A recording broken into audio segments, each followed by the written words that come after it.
kabar kalian di hari ini? Nah, Agenka atau anak-anak generasi Kristus kali ini mengadakan ibadah perdana untuk kita semua. Sebelumnya mari kita berdoa. Tuhan Yesus, terima kasih di hari ini kami dapat bersama-sama mengadakan ibadah. Urapi kami semua dengan Roh Kudus-Mu, supaya kami diberkati dalam nama Tuhan Yesus. Haleluya. Amin.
Firman Tuhan yang pertama tentang Yesus berdoa di Taman Getsemani. Nah, sebelumnya adik-adik, cerita ini diambil dari kitab Injil Lukas pasal 22 ayat 39 sampai 54. Ini teladan yang sangat baik ditunjukkan oleh Tuhan Yesus ketika dia berdoa.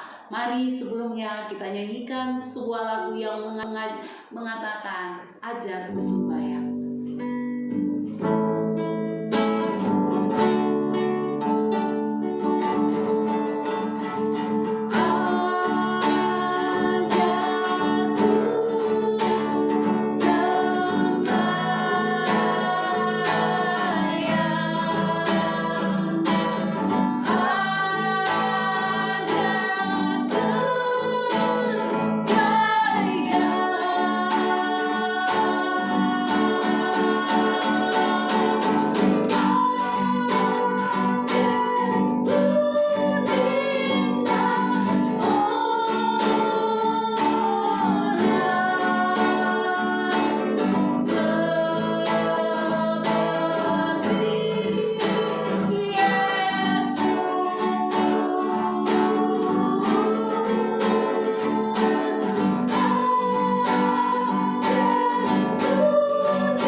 Lalu pergilah Yesus keluar kota, dan sebagaimana biasa, ia menuju Bukit Zaitun.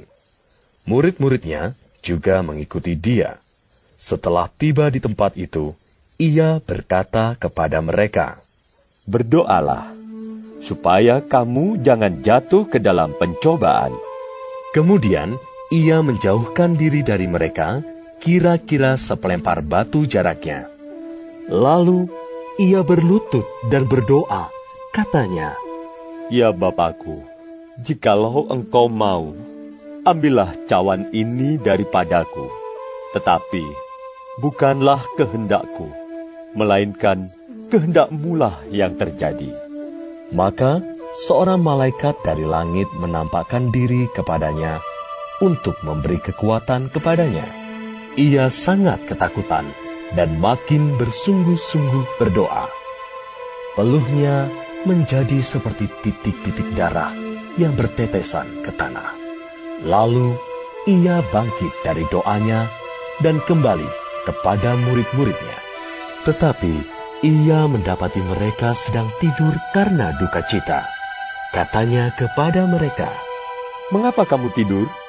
Bangunlah dan berdoalah, supaya kamu jangan jatuh ke dalam pencobaan. Waktu Yesus masih berbicara, datanglah serombongan orang, sedang muridnya yang bernama Yudas, seorang dari ke-12 murid itu, berjalan di depan mereka. Yudas mendekati Yesus untuk menciumnya. Maka kata Yesus kepadanya, Hai Yudas, engkau menyerahkan anak manusia dengan ciuman? ketika mereka yang bersama-sama dengan Yesus melihat apa yang akan terjadi, berkatalah mereka, Tuhan, mestikah kami menyerang mereka dengan pedang? dan seorang dari mereka menyerang hamba imam besar, sehingga putus telinga kanannya. Tetapi Yesus berkata, Sudahlah itu. lalu ia menjamah telinga orang itu dan menyembuhkannya. Maka Yesus berkata kepada imam-imam kepala dan kepala-kepala pengawal bait Allah, serta tua-tua yang datang untuk menangkap dia. Katanya, Sangkamu aku ini penyamun, maka kamu datang lengkap dengan pedang dan pentung? Padahal, tiap-tiap hari aku ada di tengah-tengah kamu di dalam bait Allah, dan kamu tidak menangkap aku. Tetapi inilah saat kamu, dan inilah kuasa kegelapan itu. lalu Yesus ditangkap dan dibawa dari tempat itu. Ia digiring ke rumah imam besar, dan Petrus mengikut dari jauh. Nah, adik-adik, berdoa berarti bercakap-cakap dengan Tuhan, yaitu Tuhan kita, Tuhan Yesus Kristus. Teladan yang luar biasa Tuhan Yesus tunjukkan ketika dia berdoa di Taman Getsemani. Ketika dia datang seorang diri, dia berdoa hanya seorang diri, walaupun teman-temannya ada, tetapi ternyata mereka tidur. Mari adik-adik, dalam keadaan yang berat, sedih, dalam keadaan tidak berdaya, Tuhan Yesus tahu dia harus berbicara atau bercakap-cakap dengan Bapaknya. Tuhan setia dan tidak goyah, percaya atas pertolongan Bapaknya, dan dia berdoa, mengharapkan pertolongan, mengharapkan kekuatan. Saat ini, apapun masalah, apapun yang dihadapi oleh kita, sakit penyakit, adik-adik sedang sedih, adik-adik sedang menangis, adik-adik sedang memerlukan sesuatu, minta disembuhkan oleh Tuhan Yesus. Mari, datanglah kepada Tuhan, lalu berdoa, bercakap-cakap dengan Dia, maka Tuhan akan menolong. Nah, maukah engkau menjadi anak yang rajin berdoa?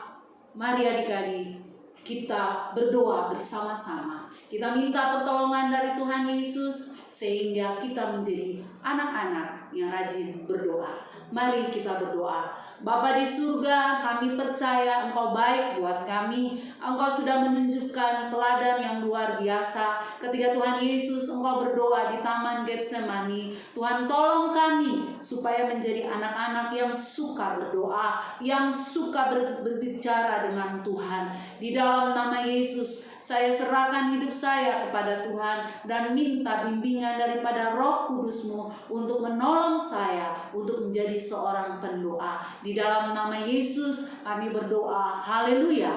Amin. Nah, adik-adik, waktunya kita akan masuk kepada bagian berikut, ayat hafalan dan yang akan dibawakan oleh Misha.